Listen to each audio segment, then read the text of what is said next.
History of Fictitious. Volume 3. Story number 3. Diamonds to Pebbles. Written by his pencil. Told by the scribe of legend. Chapter 1. Grief clouded the kingdom of Dorian for an entire year as their king was unable to overcome the loss of his queen. Her death was unexpected, along with the loss of her bodyguards and one of her handmaidens. They were caught in a storm while traveling to Avani, and sailors later found their bodies. The waves had smashed them against sharp rocks with only one lucky handmaiden alive to tell the tale. King Nuno's son, Prince Halcyon, acted in his stead, but the king refused to relinquish the throne in its entirety. A rift formed amongst the people, those who supported King Nuno and those who believed he was unfit to rule. Many noblemen encouraged Halcyon to take the throne by force, but the young man loved his father far too much and knew that there was no way to gain the support of the people who were faithful to his father. As Halcyon stepped into his father's room that morning, he was shocked to find Nuno standing at the window, with a bemused smile on his face. It was the anniversary of the queen's death, so Halcyon anticipated a wailing of denial or an angry fit. Instead, the man chuckled slightly and then beckoned to his son. "There she is, my boy. Bright as ever, like the golden sun that warms our waters." Halcyon drew closer, looking down into the courtyard to see who his father was referring to. The prince squeezed his father's shoulder, now understanding why the man was so relaxed this morning. His eyes had finally awakened to what he still had despite the loss of his wife. Down in the courtyard was Halcyon's younger sister. Princess Evelyn's smile was bright while she visited with Lady Jade of Perry. The two girls were best friends, so it was only natural that Jade would come to see Evelyn during this time of the year. It was a charming sight when Evelyn had been in tears since the queen's passing. Right after the queen's death, Halcyon had tried and failed to bring his father to Evelyn so the family could grieve together, but the king refused to see her. He said she looked too much like her mother.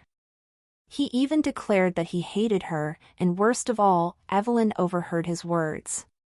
"Yes, father, her mood has greatly improved since Lady Jade's arrival." Nuno hummed pleasantly, "Her hair is like a ray of sun, and her eyes are a deep golden glimmer of the finest treasure. It reminds me of the day I met her." Halcyon laughed. "The day we met her, she had a single strand of hair." The king ignored him, turning to the door. "I must go to her. To my sweet Sunray." At those words, Halcyon stiffened and paled. His father never referred to Evelyn as Sunray, that was his pet name for their mother, and no one else. Coming out of his daze, Halcyon tracked his father down. But the man was fast on his feet, flying through the castle as if he were weightless. The king of Dorian reached his daughter before his son could stop him successfully. Nuno cleared his throat.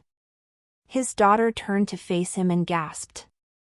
Upon seeing her up close, he became even more certain of his plan. "I knew you would return," he said, clasping her hand.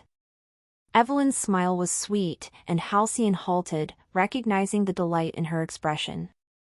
"I've been here the whole time, waiting."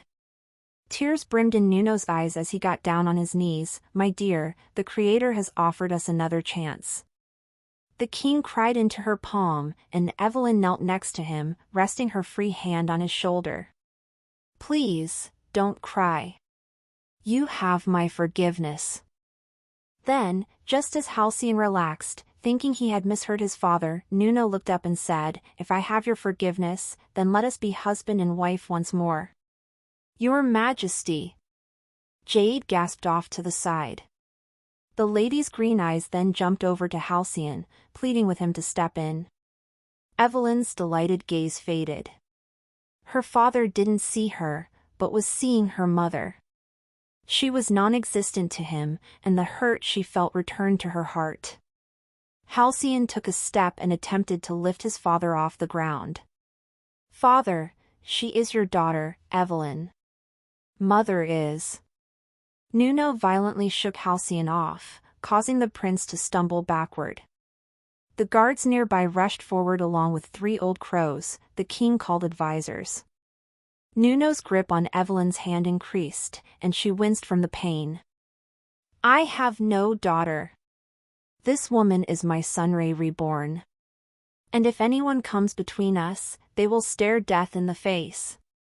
Halcyon narrowed his eyes at the three noblemen, all of whom had supported the king's rule for the past year despite his mental decline.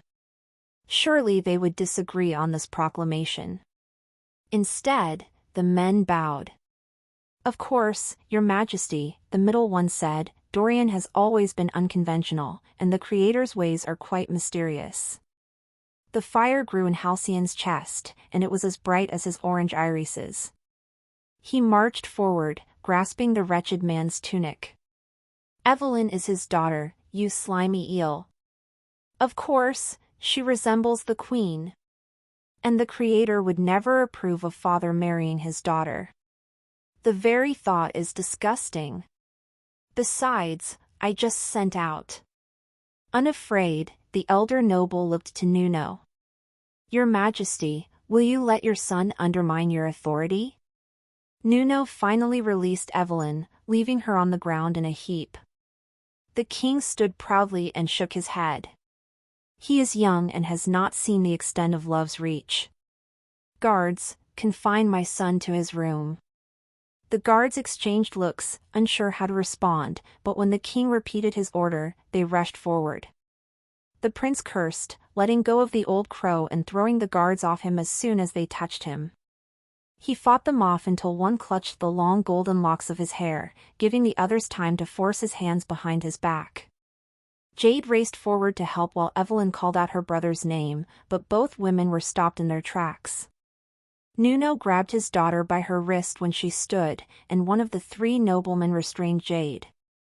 They watched as Halcyon was dragged away, still struggling to escape. Evelyn, don't give in. Run. Run. Evelyn desperately wanted to, but she couldn't escape without exiting the air bubble that surrounded the kingdom. They would find her before she even got a chance, and first, she would have to harm her father for him to let her go. Her mind spun for a different solution. Something that would give her time. Once the doors drowned out her brother's cries, Nuno turned to her. His orange eyes drooped. I apologize for his outburst, my sweet Sunray. He could not possibly understand eternal love when his heart is so fleeting. Now, we must see to our marriage. Unless, of course, you do not see the ceremony as necessary. For death cannot break the bond we made. No, let us be married again. Evelyn quickly exclaimed, the people will want a celebration. And I. She glanced at Jade and the three advisors who watched the exchange intently. Jade nodded encouragingly while the men were eerily silent. It was clear to her that they were playing a game for power. They were supporting her father only to manipulate him like a puppet. They didn't care what happened to her whatsoever.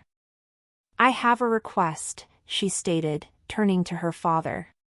Nuno smiled, his grip becoming gentle. Ask away. Whatever it is, it shall be done. On the spot, she thought of a gift that wouldn't seem too bizarre yet hard to come by, a dress. A dress as fine as the stars themselves. Done, her father said, turning away and ordering several servants to get to work on the project. His advisors followed him, leaving the girls in the courtyard. Evelyn sank to the sea stone tiles that lined the yard. Jade embraced the girl, smoothing out her golden hair. You'll have to think of another request, Evelyn. By the end of the day, that dress will be finished. We need time to clear your father's head or, at worst, find a way for you to escape. Let's get you to your room. I'll speak with the knights closest to your brother. I'm sure they will not stand with your father. Slowly, Evelyn stood with Jade's support. They walked into the castle and went to her room. Just as Jade said, within the last light of the day, Evelyn's father returned with a finished dress. The sparkly gown rolled into Evelyn's chambers, and she stared at it with dismay. Her father extended his arms, displaying it, clearly proud of the masterpiece. Indeed, it was a gorgeous dress, with its navy blue color and golden accents. It glittered blue, white, and gold along the dark fabric, shining precisely like the stars. A matching blue sheer material was even attached to the back of the dress, adding to its elegance. Her father had even included jewelry, which the servants displayed for her in thin boxes lined with velvet.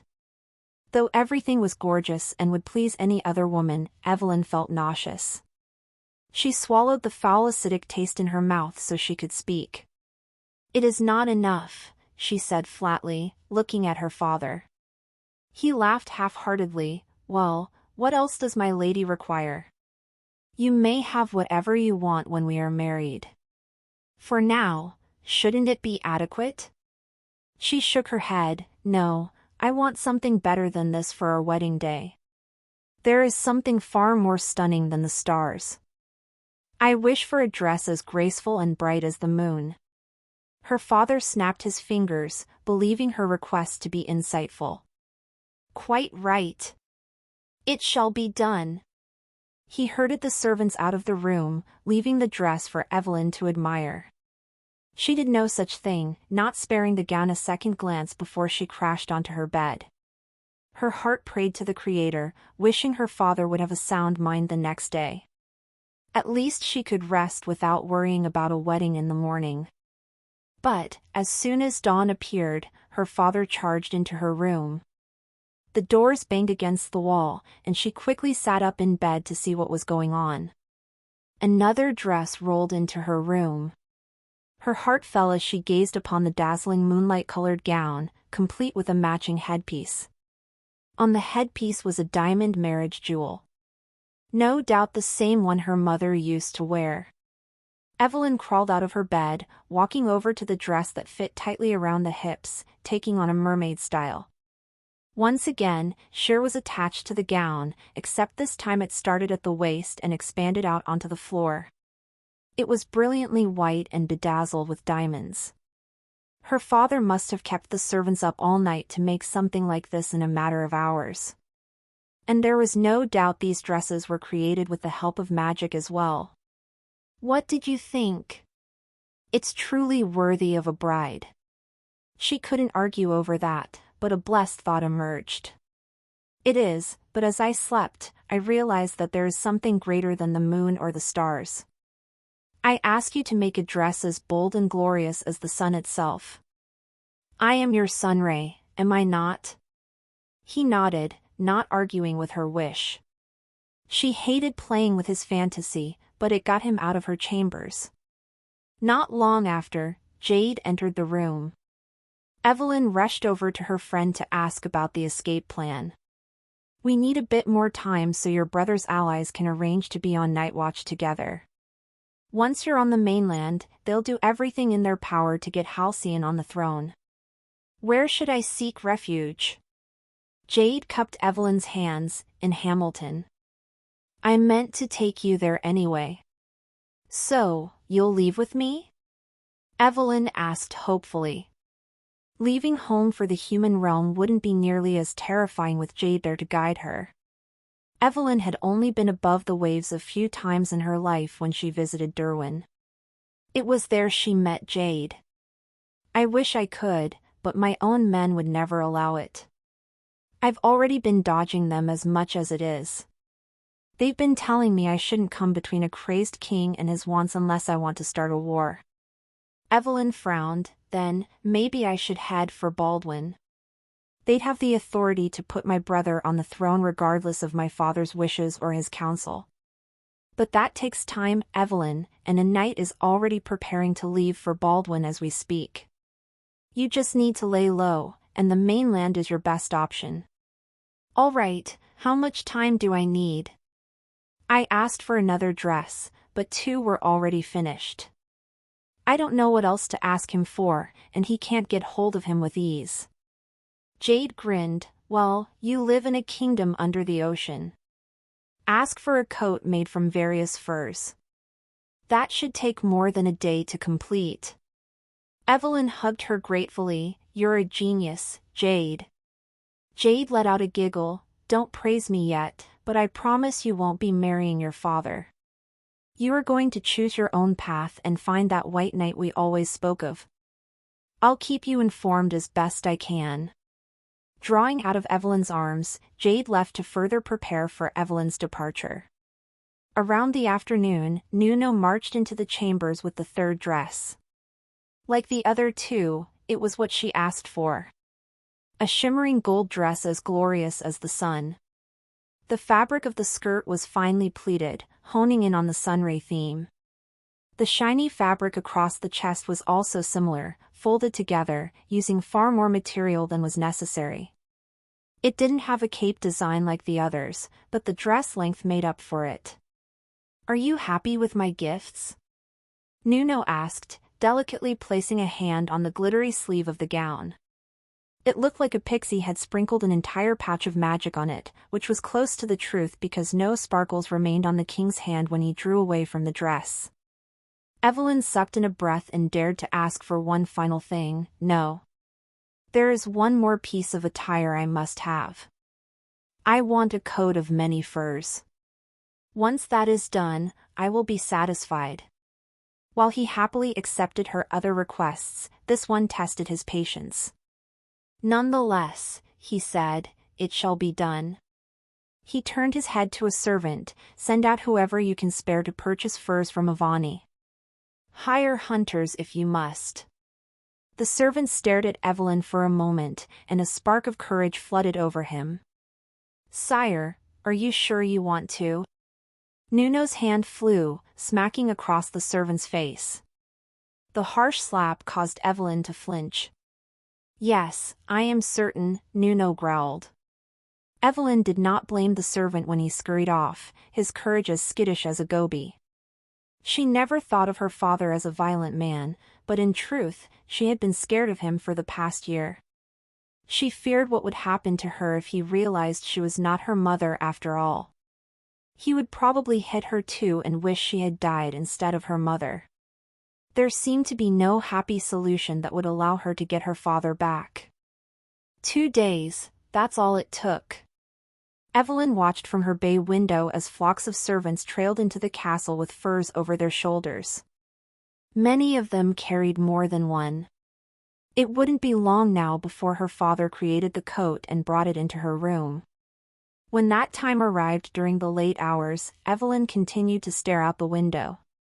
Behind her, she heard her father wheeling in the coat. She didn't want to look at any of the dresses or the coat. She didn't want any of it. She just wanted her father to return to the man she knew growing up. It is finally done. We agreed that this was your last gift. Tomorrow, we shall be wed and you will be Queen of Dorian once more, her father said. People already think Dorian is disturbed, she whispered, refusing to turn around. Is this really what you want, father? Listen to what I call you. You're my father, not my husband. Yes, mother would have wanted you to remarry, but not like this. He heard none of it, existing on a plane different from hers. Tomorrow will be a joyous day. I'll leave you to rest. Evelyn glanced behind her once she heard the click of the door. The coat was what she had requested, a massive fur collection neatly sewn together. It starkly clashed with the glimmering dresses, as well as the yellow-scaled dress she currently wore. However, the coat pulled her in, and she slipped inside the heavy garment. She strolled over to her mirror, lifting the coat's hood over her head. It kept her entire appearance hidden, cloaking the diamonds she had around her neck and the headpiece circling her head. However, her golden hair was too long. She could tie it back, but it made more sense to cut it. After all, her father called her mother Sunray because of her long, golden hair. If Evelyn's had been shorter, maybe he would have overlooked her. Jumping at the thought, Evelyn quickly located a pair of scissors, the same pair she used to cut small pieces of thread for her needlework projects. She tore the hood down and grabbed a small section of her hair, snipping 10 inches off. When she was about to start the other side, Jade entered the room and dropped a bundle of clothes on the floor. "Evelyn! What are you doing?" She rushed over, yanking the scissors from Evelyn's shaking hands. "I can't stand the sight of it. I look too much like her." Jade chewed on her bottom lip, trying not to cry. "Finally," she said, "then let me at least cut it all the same length." Evelyn stood still as Jade fixed the damage that had been done.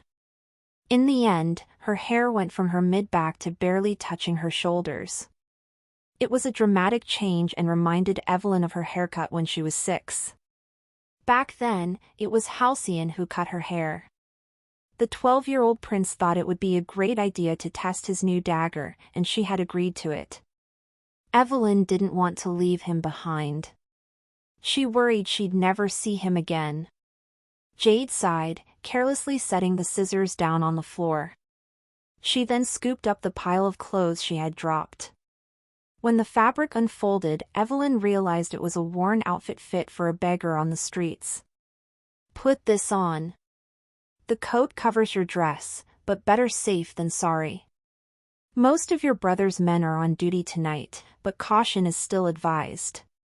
With Jade's help, Evelyn changed into the dirty attire. Lacing up the boots proved to be the most challenging part of the process. Evelyn had worn shoes before, but not anything with laces. Once she tugged the coat back on, Jade handed Evelyn a clamshell. The princess looked down at the shell, confused as to why she needed it. "It is enchanted. It was given to me a while back to make traveling easier. A wizard my family works with took pity on me when my father said I couldn't pack my stuffed animals.